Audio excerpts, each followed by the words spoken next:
7 этаждагы жемкорлор катышкан долбоор болгон. Президентке чейин чакырып алып айтты, коопчулар долбоорун көтөрбөчү деп. Жогорку кеңеште каралганда Боронов 1 саат мурун келди, ушун көбүгө суроо бербечи деп. Анткени бул жемкорлук. Урматтуу прокуратура АКС Фипол. Рахмат. Кийинки сөз Рыскелди Чыныбекович. Рахмат. Менде суроолор көп. Кыскараак жооп берүүгө аракет кылгыла. Урматтуу депутаттар, урматтуу чакырылгандар, кеше Чүй областынын Нурманбет айылында өзөктү өрттөгөн өксүк менен өкүрүк менен бир үй бүлөнү жерге берди. Ошол жердеги айылдын элин өкүргөн укканда жан дүйнө киреге жер таппай калат да.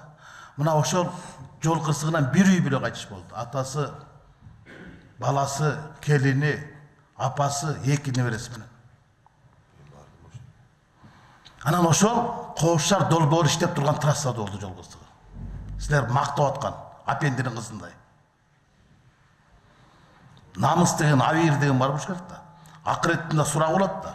Силер айтып атпайсыңарбы азыр? 18%га анан Бишкекте мынча азайды депчи. Мен азыр өзүңөрдүн данныйыңар менен өзүңөргө суроо берем. Былтыркы жылы МВДнын коллегиясында 9 айдын жыйынтыгы боюнча жол кырсыктары республика боюнча 12%га көбөйгөн. Өлгөндөрдүн саны, жол кырсыгынан кайтыш болгондор саны 9%га, жарадар болгондор 14%га көбөйүп кетти деп Нурбек Молдагазиев айтылат. Быйылкы жылдын 9 айында былтыркы жылга салыштырмалуу жол кырсыктарынан 496 адам каза болуптур. А былтыркы жылы 429 адам. Айырма бар бекен? 2018 жылга салыштырмалуу 2019 жылы өлгөндөрдүн саны 9%га көбөйүп атса, быйылкы жылдын 9 айында дагы көбөйүп атса. Эми сиз урматтуу каржы министри айтып кеттиңиз. Былтыркы жылы булардын Вега концерндин менен биздин мамлекет технология байланышыбыз келишим негизинде бюджетке 1 миллиард 200 миллион сом акча планды болсо 581 миллион сом гана төктү да. Канча пайыз аткарылды план? 48,9%. 48,9%га план аткарылды. Быйылкы жылдыкычы? Быйылкы жылдыкы 600 миллион сом каралган болсо, фактически 654,3 миллион сом түштү. Муну мен тактап айтып коюшум керек. Бул 600 миллион сом бул такталган бюджет. Фактически биз 2 миллиард 153 миллион сом пландаганбыз. Ана эми туура айттыңыз. Жыл башында ушул жерге Мухаммедкалый Абылгазиев келгенде мен айткам, быйылкы жылга коопчулар долбоорунан сиз билесиз. Канча план койдуңар десем 2 миллиарддан ашык деген. Былтыркы жылы 1 миллиард 200 миллион сомду төг албаган Вега концерн 2019-20 жылы 2 миллиардты кайдан төгөт десем төгөт деген. Жок болсо чөгөт деген. Анан силер айтып атпайсыңарбы, урматтуу өкүлдөр, Вега концерни же болбосо коопчулар долбоору өзүнүн максатына жетти деп. Бунун максаты сиз айттыңызчы, Алтынбек Жапарович. Негизги жол кырсыктарын азайтуу, адам өлүмдөрүн азайтуу, анан болчу туурабы? Эгер азайбаса, кантип максат аткарылат? Силер айтып атасыңар да, силер биздичи алдып атасыңар да, ошол камера турган жерде жол кырсыктары азайды депчи. Муногу перекресткте жол кырсыгы болгон жок. Бирок кечеги жол кырсыгы бул фактыбы? Бул турмуштун актысыбы? Мына кайтыш болгон 500 адамдын 200дөн жакыны Чүй областы менен Бишкек шаарында болду. Это 40%. Туура айтамбы? Чүй областында болду. Экинчи орунда Скөл областында болот. Анан Бишкек шаары менен Чүй областында коопчулар долбоорун биринчи этабы иштеп аткан жерлерде кайтыш болгондордун 40% болуп атса, силер эмне үчүн авирдин алдында калп айтып отурасыңар? Мисалы, Сосновкага пом ачып, арга участковойду коюп, машина алып берип, бардык шартты түзүп койсоңор, мал урурлук азаят. А бирок жалпы район боюнча көп болуп атат да. Ана силер Сосновканын отчеты менен жалпы Жайдык район отчетун бириктирип коюп атпайсыңарбы? Силер айтып атасыңар, коопчулар долбоорунун негизинде жол кырсыктары азайды деп. Бул эми Бишкек шаарында камералар турган жерде азайды да. Тургандар, туурабы, Алтынбек? Туурабы? Эми эмнеге бизде элди алдып атасыңар? Коопчулар долбоору мен жоопсуз долбоор. Бул коммерциялык долбоор деп 2 жыл ушуга каршы туруп келгеним үчүн мен көрбөгөн куугунтукту көрдүм. Президентке чейин чакырып алайт ушу коопшар долбоорун көтөрбөчү деп. Жогорку кеңеште каралганда Боронов 1 саат мурун келди, ушуну көбүгө суроо бербечи деп. Анткени бул жемкорлук. Урматтуу прокуратура, АКС Фипол жазгыла, экспертиза жүргүзөсүңөр. Канча адам набыт болду? Максатына жетти. Бул жанагы бизнесмендер максатына жетти. Мына мен Алтынбек Жапаров сизге суроо берейин. Биринчи этап 35 миллион долларга бааланган турабы?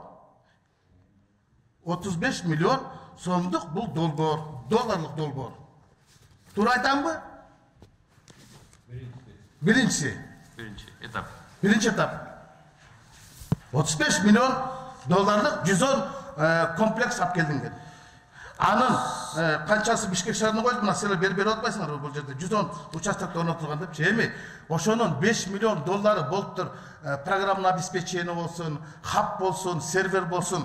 Эми калганы камераларда бул орусча, АПК, кыргызча көзөмөл камералык компоненттер да турабы? ККК.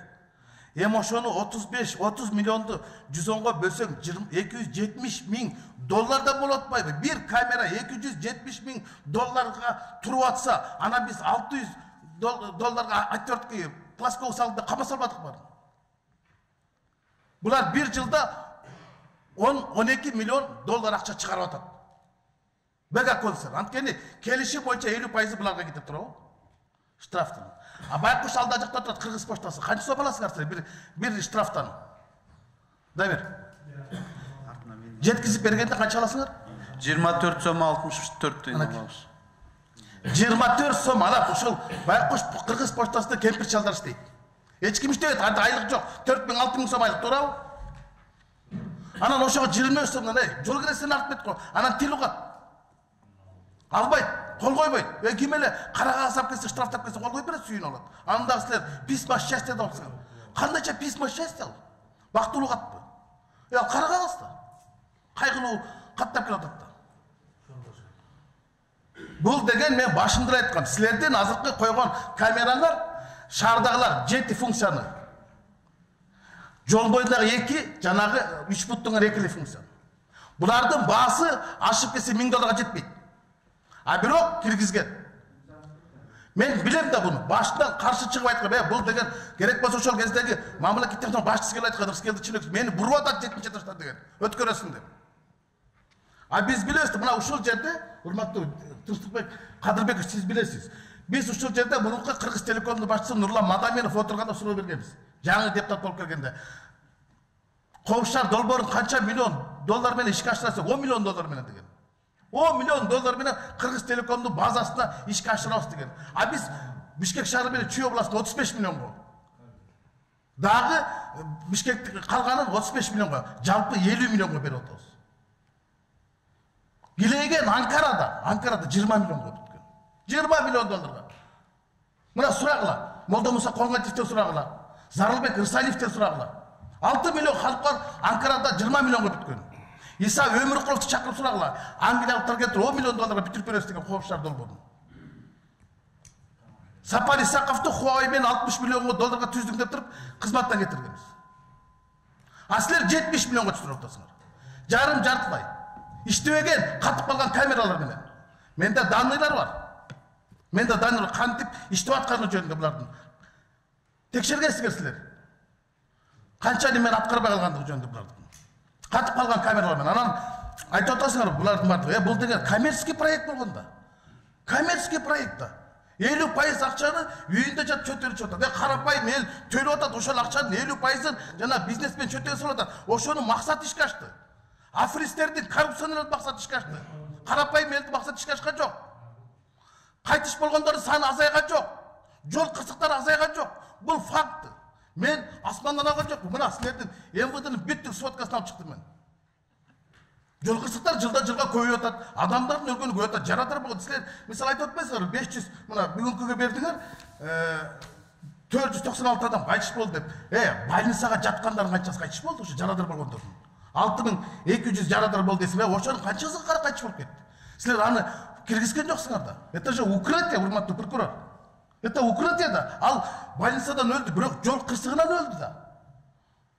Мына кешеге немедеги 6 киши ошол жерден алып болған, а больницадан экөөсүн алып болду. Ошо менен 8 болду. Аслы 6-10 киргизесиңер, экөөнү киргизбейсиңер. Бул алдамчылык да. Это же афера государственная. Мошенничество. Карапайым таксисттер бир күндө 500 000 сом табат, 1000 сом штраф келет. Бакыты ыйылып атат. Анан экинчиси боюнча, силер мөөнөт узартып форс-мажор деп атпайсыңар. А эмне үчүн анда Кара-Балта Бишкек жолун салган Кытайга таштап атпай форс-мажор жок эле? Биз алардын мөөнөтүн узарткан жокпуз да. А бул эмнеге булардын мөөнөтүн узарткан? Өткөндө келип 44-тү коюп кетпедиби булар? Ана форс-мажор деп. Форс-мажор же ЧП болсо, азыр бизде ЧС да. Чрезвычайный положение жок да. Форс-мажор дейт, түшүнүп бере тургандай. Алар коюш керек почта. АКС Геркейм барбы? Коопшар долбоордун экинчи этабын кытайский компания турган шенсе турабы? Биз деген бар болчу компания, ал Кыргыз Телеком менен барган. Кыргыз Телеком менен барып, алар утуруп калды.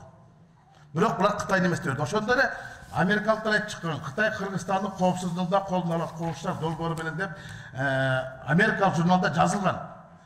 Кытай Борбор Азиянын кен байлыктарын, газына, мунайына ээлик кылуу менен катар эми жарандарын тууралуу маалыматка үстөмдүк кыла баштаган опурталдуу экенин жазды. Киссинджер институтунун Уилсон Борбор окутуучусу Брэдли Ярдин Бишкек коопшар долбоору деген шылтоо менен Кытайдын маалымат чогултуучу машинесине кошулду. Буга чейин Өзбекстан Huawei компаниясы аркылуу $1 миллиард 883 көзөмөлдөөчү камера орнотуу үчүн долбоорго кол койгон.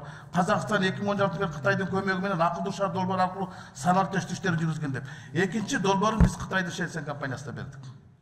Туурабы? Siz айтыңызчы, ошол тендерде жанагы ГОТС деп коет, государственный обеспечение тендерной заявки. Кытай компаниясы канча акча төлөдү?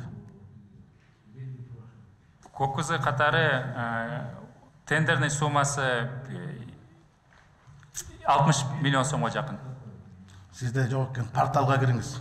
Порталга кириңиз, тиги эки орусиялык компания Вега менен биз, алар с перечислением, то есть банковский гарантия кылып атат. Кытай компаниясы наличными деп турат. Накталай дейт. Аны мен сурадым, кандай накталай $890 000 акчаны накталай кайка койду десем, эмне коробка менен салып ошол жерге койду десем, накталай деп турбайбы? Наличными дейт. А наличными это законом запрещается. Мен ошондой айткам, мына наличными деп атат, мына акча салып атат. Мына ушул жерде коррупция бар деп. Мен президент Сооронбай Шарипович өзү кирип көргөзгөм. Мына эмне депчи? Если отказ от тендерной заявки, это есть откат от тендерной заявки.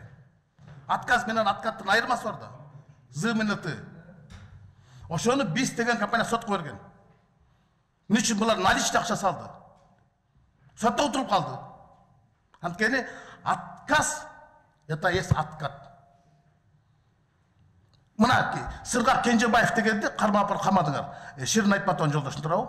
Эмне себеп менен камадыңар? Анткени коопшар долбооруна алдын ала акча берген деп атат. $350 000 акча берди деп аны камадыңар. Демек коррупциялык нерсе болгон экен да. Взятка. Мына АКС Геркейм мунун маалыматы турат. Менде турабы? Бул жерде айтты. АКС Геркейм айтты. Сыргак Кенжебаев деген $350 000, дагы $250 000 аласам бар деп атат доллар. $600 000 ол алдын ала берип атат. Коопшар долбоорун утуп бергиле деп. А вы продлевайте ушул компанияга. Тиги жана Мотайлев деген, Мохаммед Мотайлев деген кытайлык уйгур жараны пресс-конференция бербеди Кыргызстанга келип отуруп. Мен акчам алдап кетти деп. Мен коопшар долбооруна катышуу үчүн $600 000 алдын ала бердим деп. Неге берет? Неге берет? Кимге бериптир? Мына АКС Геркейм 1 жылдан бери басып жатат. Жооп барбы? Барбы? Уруксат. Жооп берип койсоңуз. Укмком төрагасынын орун басары Молдосариев. Урматтуу Кыргызчылык, сиз айтып аткан нерселер боюнча, мына 1 ай мурун бизге досудебный производство иш келген, азыр ошол боюнча следствие жүрүп атат. Ошонун ичинен эми баягы билесиз да, следствиянын купуясын ачык айта албайм, но примерно сиз айткан ошолордун ичинде иш жүрүп атат. Иш жүрүп атат да? Мынакей көрдүңөрбү? Коррупция подтверждается, а коррупция силер ишин форс-мажор деп жылдырып берип атасыңар. Маалыматтык коопсуздук, мамлекеттик коопсуздук негизгиси. Биздин база даных, машина айдап бараткан бул кишинин база даных каяка баратат, кайсы машина менен баратат, тиги Шензен Кытайга берип турат. Президент каяка баратат, кайсы машина менен баратат, премьер каяка баратат, спикер баратат, база даныкты бар ошол болуп атпайбы? Биз мамлекеттик коопсуздукту азак жасап атпайбыз. Эмне үчүн Кытай компаниясы менен орус компаниясы чыкты да, тигилер 5 миллиард берсе, булар 2 миллиард берди. Жарым басына берди. Ушул жерде эле көрүп турбайбы? Бекерле иштеп беребиз деп атпайбы? Бекерле иштеп берейик деп атат. Бекер сыр только билесиңер да капкан болот. Анан биз ошол компания менен түздүк. Мен ушуну кыйкырганым үчүн мага оозун басканга аракет кылышты. Ушул Коопшар долбоорун, экинчи долбоорун бербеш керек. Кыргыз Телеком, Жылдызбек Исакулов деген азыр мүлк фондунда отурат. Болсунбек Казаков деген, булар Саратовго барып, азамат билесиңер да силер. Сооронбай Жээнбеков премьер-министр кезинде презентация кылбады эле. Программаны обеспечение менен тиги сатып алганда, Кыргыз Телекомдун ар бир районунда кабелди интернет бар. Ошол жактан да келет. Кыргыз поштасы менен Кыргыз Телекомго берсеңер, эки иш каратек мындай миллионер ишкана болот. Бюджеткеден очак чөчөт. Ар бир штрафтан 5 миң сом түшсө, 2,5 миңи Вега концернине кетип атат, 2,5 миңди бөлүп атасыңар. ГКМ эмне калып атат? Алар эмне кылды? Мэрия алсын. Алар 100 миллион сом акча кетирген ушу Коопшар долбоорун ишке ашыруу үчүн. Көчөлөрдүн баары, талдардын баары кырккан. Азыр силерди Коопшар долбоордун биринчи немесинде силер Бишкектин жер троллейбустун столбаларын илдиңер. Силер алардан уруксат алдыңарбы? Столба, троллейбусту. Чында Вега концерт жана өздөрү 35 миллион доллар ошонун эсебинен столбаларды коюш керек болчу да. Силер готовый столбаларга коюп койду, чирик камераларын акчаны ушлеп айтып атат. Анан Коопшар долбоордун негизги максаты жол кырсыктарын азайтуу болсо, эмне үчүн адамдар кайтышып болуп аткан жерлерге койбойсуңар? Менин үйүм жана 3 бүтү турат, өмүр бою турат. Ошол жерде турбайт. Мен военный антрополог билесиз да. Эки жерде турат. Автономдон бери өткөндө, Нарвардтан бери өткөндө. Ошону тиги жолго койбойсуңар, Бишкек торгар, Токмак жакка койбойсуңар. Ошол жол кырсыгын азайтат да. Силердики коммерческий болуп атпайбы? Бул коммерческий проект, никакой конкретный. Анан коопсуз шаардын орусчасы дейт, безопасность дорог, же безопасный город бу. Город, город дейм тескерисинен окучу. Тескерисинен окучу, город, дорог болот, туурабы? Силердики безопасность дорог, никакой город. Рыскелчебекович. Ошондуктан, урматтуу, мен сөзүмдү жыйынтыктайын. Бул боюнча менде абдан суроолорум көп. Мен бардык статистиканы Коопшар долбоору бул жоопсуз шаар долбоору. Бул коммерциялык долбоор. Бул 7-этаждагы жемкорлор катышкан долбоор болгон. Бунун баасы да асман чапчыган. Бунун максаты өкмөттүн эмес, чөнтөктүкү. Чөнтөктүк. Мен ачык эле айтам. Эгер мен калпайсам сотко бергиле. Мен калпайсам сотко бергиле. Могу фактылар булар турмуштун актылары. Адамдардын өлгөнүн жашыра албайсыңар. Жол кырсыктарын ашып кеткенин жашыра албайсыңар. Коопшар долбоору максатын ашты деп апыртып айтпагыла. Отчет бербегиле. Ишке ашкан жок. Коррупциянын максаты ишке ашты. 2 жылда 20 миллион доллар чыгарып кетти. 5 миллион доллар салып. Элдин эсебинен, карапайым элдин эсебинен акча чыгарып кетти. Силер ошого жол берип отурсуңар. Вы соучастники коррупционного проекта. Силер чыныңарды айтышыңар керек. Мен силерди неме кылып аткан жокмун, урматтуу Азамат Бакирович, Октябрь. Мен силердин болгон жок. Силер болгон аткаруучусуңар. Бирок башкаруучулар башка жакта. Силер баарын билип отурасыңар. Бирок айта албай отурасыңар. Анткени өкмөттүн өкүлүсүңөр. Силердин сөзүңөр кыска. Силер эки жердеги 4 экенин көрүп турсуңар, бирок силер 5 деп айтканга мажбур болуп турасыңар. Ошондуктан АКС, Финпол бул биринчи, экинчи долбоор боюнча толук кандуу экспертиза жүргүзгүлө. Эмне үчүн каржылык тараптан дагы план ишке ашкан жок, эмне үчүн жол кырсыктарынан ишке ашкан жок. Это провал. Буну мурункулар бийликтер макташкан. Биз эң чоң эч ким кыла албаган, Акаев, Бакиев кыла албаган нерсени биз ишке ашырдык деген. Атамбаев да кыла алган эмес, Бакиев да кыла алган эмес, Акаев да кыла алган эмес, биз жол коопсуздугун ишке киргиздик деген. Бирок чын айтканда коррупцияны киргизген. Рахмат, Рыскелчебекович. Абдан бир чоң маалымат бердиңиз, окшойт ушу Фин полицияга дагы, АКСке дагы ушулар карап, ушул териштеш керек да.